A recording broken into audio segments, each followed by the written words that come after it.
Hello, welcome to my channel. Today I am going to walk you through how I prepare my cream cheese pound cake. You will use ingredients that you normally keep in your house. That includes 2 sticks of salted butter, 2 sticks of margarine that's softened, 1 block of cream cheese. They normally come in 8 ounces. You want to make sure that that's softened. 3 cups of sugar, 3 cups of all-purpose flour. That's right, no cake flour is needed in this recipe. You won't be sifting any of your dry ingredients, so that's a plus. 6 large eggs, and also pure lemon extract.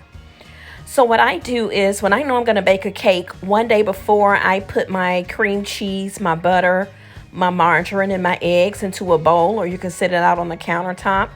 And I leave it out one day prior because I want to make sure that it's really good in room temperature. Those make the best cakes. You just want to make sure that it's moist and that your cake will turn out the way that you expect. Next, you want to preheat your oven to 300 if you're using gas 315. Then you want to take your butter, your margarine, your sugar, and your cream cheese and place it in your mixing bowl. Once it's in your bowl on low speed, you want to mix those ingredients together until you have a creamy and a very smooth texture. You don't want to overbeat. You just want to make sure that it's mixed in, okay? Next, you want to alternate between your flour and your eggs. So I take 1 cup of flour and I put it into my batter, and then I would continue to mix on low speed. Once you have mixed in your flour, you want to put in 2 eggs, and then you want to mix that, okay? So you're alternating between flour, eggs. So you go flour, eggs, flour, eggs, flour, eggs. And you want to repeat those steps until all of the flour and eggs are included.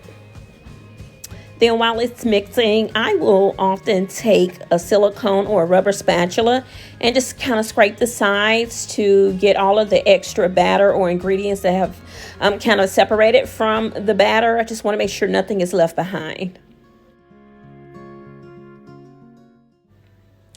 Then your final ingredient is your pure lemon extract. You want to use 1 tablespoon of this. Some people like to use vanilla and almond and other flavors, but I prefer lemon. Just because, to me, adding those other flavors will flatten the taste slightly, but to me the lemon picks it up tremendously. And using 1 tablespoon does not make it taste like a lemon cake. It just really enhances the flavor. You just want a hint of lemon. So you want to take 1 tablespoon of pure lemon extract, not imitation, and you want to pour that into your cake batter.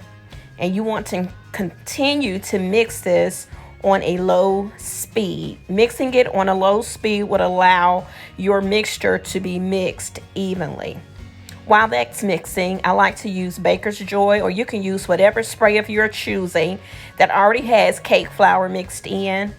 I grab my bundt pan and I make sure to fully coat the pan with this oil and flour spray. This makes sure that the cake is not going to stick. Then I'm going to increase my speed to the next level. So maybe this is equivalent to medium, I assume, just to make sure that everything is blended evenly. Then I like to take a spoon and just continue to mix it, just to make sure that I pick up any of the mixture that may have not made its way into the batter. So I scrape the bottom of the pan, and then I will put it in my bundt pan, and I like to shake my bundt pan slightly just to ensure the cake batter is evenly distributed, just so that it can bake evenly. Then I'm going to place it in the oven and bake for about 1.5 hours. If you are using a gas oven, you may want to bake it just a little bit less. And it's important that you do not open the oven before 1.5 hours. The reason why is that if you open it before time, You will let cold air in and the oven will readjust temperatures and your cake would not bake evenly, which is the reason you may have wet pockets in your cake or holes in your cake. So you just want to make sure that you keep the oven door closed for at least 1.5 hours without opening it.